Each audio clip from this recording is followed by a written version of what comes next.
आपकी उम्र में बरकत भी नहीं होगी, पता ही नहीं चलेगा कि उम्र गुजर कैसे गई। बात समझ रहे हैं आप? पता ही नहीं चलेगा।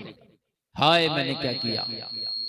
जब इंसान के सामने मौत का फरिश्ता आएगा तो सोचेगा हाय मैंने क्या किया, मैं इससे तो अच्छे काम कर लेता तो बड़ा अच्छा रहता, काश अब मुझे थोड़ी सी मोहलत मिल जाए। लेकिन खुदा की कसम मौत का फरिश्ता किसी का रिश्तेदार नहीं लगता कि उसे मोहलत दे जाए। बात समझ रहे हैं आप? बहुत से लोग कहते हैं कि फलानी जगह मैयत हुई यार, वो मर गया, फिर दोबारा से उसका कफन पहना दिया और साहब उसका जनाजा भी पढ़ दिया, वो तो फिर जिंदा हो गया। ये ऐसा कभी नहीं हो सकता। मर गया तो मर गया, दोबारा जिंदा नहीं हो सकता। बात समझ रहे हैं आप? हाँ, नहीं आ सकता वो। सत्ते का मर्ज हो सकता है, उसकी सांस रुक गई वो अलग बात है, धड़कन रुक गई कुछ अलग बात है, लेकिन भाई मर गया तो फिर वापस नहीं आएगा। हमारे यहाँ ये कोई तसव्वुर नहीं, किसी के यहाँ 7 जन्म का तसव्वुर है। अल्लाह ने एक ही दिया, एक ही बस। इसके बाद जब आप मिलोगे तो मैदान महशर होगा, जब आप मिलोगे तो ये दुनिया का निजाम ही नहीं होगा, वो निजाम आखिरत में आप कदम रख चुके हो। और आपने क्या जमा किया है वो रजिस्टर आपके हाथों में दे दिया जाएगा। आपने क्या किया है क्या नहीं किया है वो सारा रजिस्टर आपके हाथों में होगा, और उसमें आपने जो जो किया होगा सब नोट होगा। किसी की ईख में से चुरा के गन्ना तोड़ा है वो भी लिखा होगा, किसी की मिर्ची तोड़ी है वो भी लिखा होगा, किसी का नुकसान किया है वो भी लिखा होगा।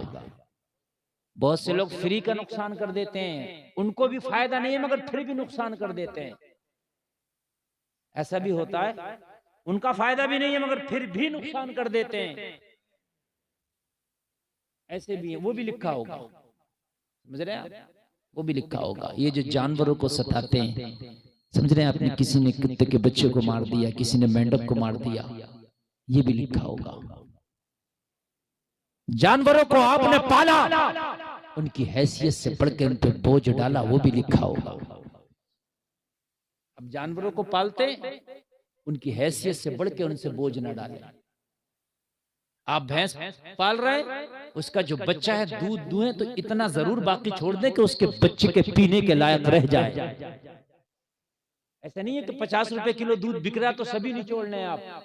उस बच्चे का भी हक है, जो उसका बच्चा है भैंस का, उसके लायक भी छोड़ें आप। ये सब आपकी जिम्मेदारी है। जो बिना सोचे समझे यार कुछ भी खा ले कुछ भी पी ले, वो तो जानवर होते हैं। इंसानों की तो ये पहचान है कि खाने से पहले देखे कि हलाल है कि हराम है, खाने से पहले देखे कि यार खराब है कि अच्छा है, खाने से पहले देखे कि मेरा हक है कि और का भी हक है। ये तो यार जानवरों का काम है, जैसा भी आए बस आए और खाए। लेकिन आज इंसान मुझे लगता है कि शायद जानवरों से भी बढ़ करके अब काम करने लग गया है। जानवर दलाली नहीं करते,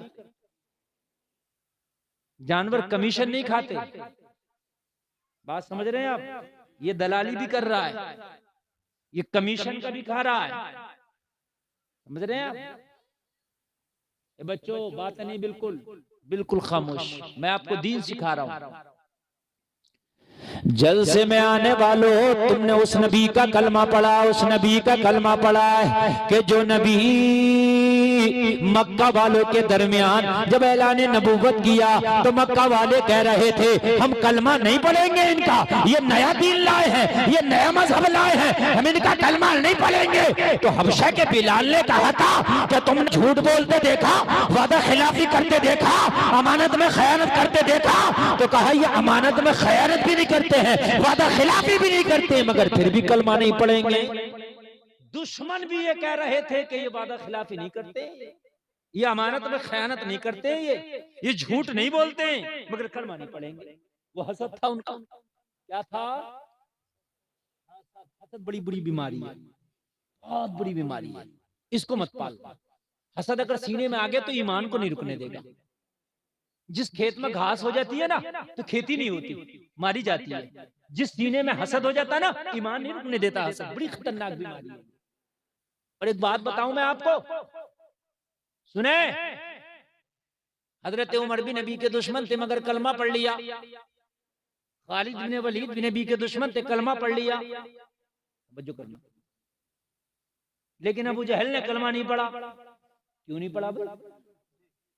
हजरत खालिद इब्न वलीद जंगे ओहद में नबी की मुखालफत में आए, नबी के खिलाफ जंग लड़ी।